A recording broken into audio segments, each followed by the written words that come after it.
Welcome again to Fit for Dermoscopy.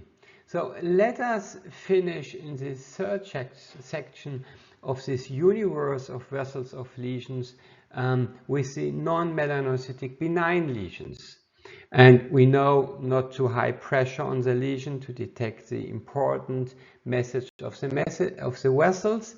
Also just to remove a little bit in area of interest and make up to detect the basal cell carcinoma here on the right hand side. Also to know something about the history of vessels of scars, especially during the time after any procedure. Also to know something about special lesions, changes in early damaged skin, for example, radiotherapy. Is this a basal cell carcinoma? Yes or no? Do the small excision and send it to histopathology. And you also know the different types and distribution of vessels, but you know me because I like to go into details for the specific vessel type on our diagnostic eye of the lesions. So now we start with especially seborrhoic keratosis. And let us learn from advanced seborrhoic keratosis with these hairpin-like vessels, and go a little bit to earlier stage of seborrhoic keratosis, initial hairpin-like vessels. And also here very distinctly seen hairpin-like vessels in an early stage of a sep-K, a little bit, let us say, globular vessels here, and just a little bit exophytic sep-K. This is an irritated sep-K, tricky, but the hint is this keratosis at the periphery, a little bit yellow color, and globular vessels, yes, something like this. So in the combination of this, we know it is an irritated sep-K. Irritated sep-K, more polymorphic vessels here are these white lines, unknown reddish tumor. I cannot name the benign diagnosis. That means we need to do surgery. Initial stage, and always this knowledge now from the advanced stages of the seborrhoic keratosis, we see here the very early dotted, perhaps hairpin-like vessels starting to grow, and now we know this is a sep-K. Also sep-K, a little bit, yes, globular vessels, yes, but whitish lines, reddish areas, so we know it could be changed into the inflamed area of the sep-K here. For me, absolutely unknown lesions. So dotted vessels, unknown reddish tumor. I don't know what it is. I must do histopathology, and then it was confirmed as a lichen-planus-like keratosis, LPLK. Also a lesion of LPLK. For me, unknown reddish lesion, polymorphia of vessels, yes, unknown lesion, need to do surgery.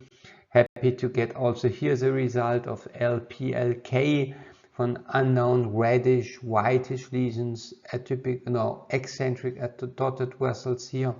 We must do surgery.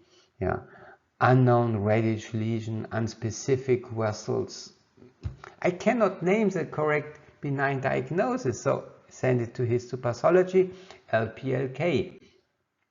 This is a typical lesion, clear cell acanthoma with this string of pearls of vessels, very nicely to see.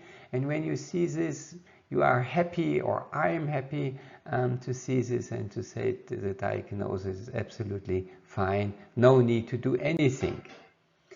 Also in the section of the dermoscopic eye, further non-melanocytic benign lesions, for me unspecific vessels here, a little bit irritated dermatofibroma, also a little bit irritated unspecific vessels. How could you name it? Tree-like? I don't know.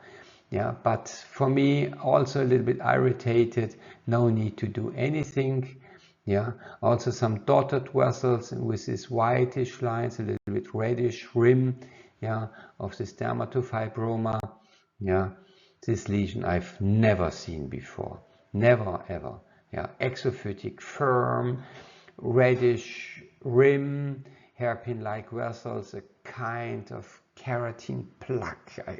I've never seen this before, so I did surgery. It was a dermatofibroma. Okay, happy for the patient. Also here, at a glance, could be an irritated dermatofibroma in clinic. Yeah, and then we check it with with our dermoscope.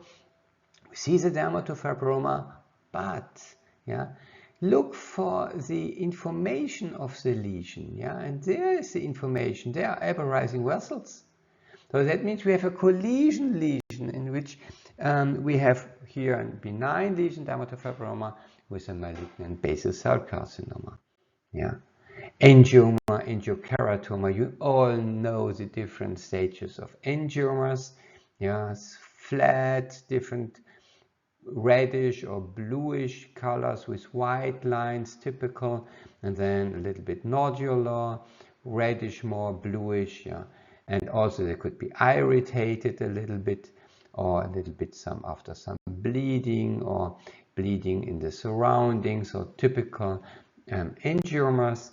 And also here angiokerathoma, also with these lacunas or venous lakes, which we can see in early stage with an early hyperkeratosis here, but here advanced hyperkeratosis on the right hand side, the typical lacunas, but I cannot exclude here any malignancy. I need to do, me personally, I need to do here surgery, send it to histopathology, and to get the result and confirmation of the benign angiokeratoma.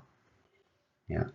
Hyperplasia of sebaceous glands, very typical. The crown vessels here surrounding this yellowish, little bit whitish globules, so very nicely. And also we can transfer this knowledge to smaller lesions. We see here initial crown vessels here more visible, so we know both are fine, no hint for any BCC, and this is fine. So the most important differential diagnosis of the granuloma pyogenicum is the amelanotic melanoma. Homogeneous vessels here with whitish lines, nodular lesions. So in dermoscopy, you are quite sure about the granuloma pyogenicum, but I always do here histopathology to exclude the melanotic melanoma. Always. Also here, typical in dermoscopy, yes, but histology is demanded. Also here was a former scar of a melanoma decades ago, and then the reddish tumor here, typical for the granuloma pyogenicum, but I need histopathology, especially in such a case. Also here, a younger lady, rapid growing, granuloma pyogenicum, small excision, sent to histopathology, and was confirmed as a GP. So coronocutaneum, just at a little bit, sometimes we see here some hairpin-like vessels in the base area here, in the upper parts. It was bleeding inside of the lesions, such to conclude here our diagnostic eye. So hopefully it was helpful for you. Yeah, all these vessels in the different types of benign and malignant lesions, and they are quite helpful. And think about, do not press too high on the lesions, therefore you can detect the diagnostic value of the vessels. So we move on to the white lines also in our dermoscopic eye, and I am happy to see you here very soon. Bye bye.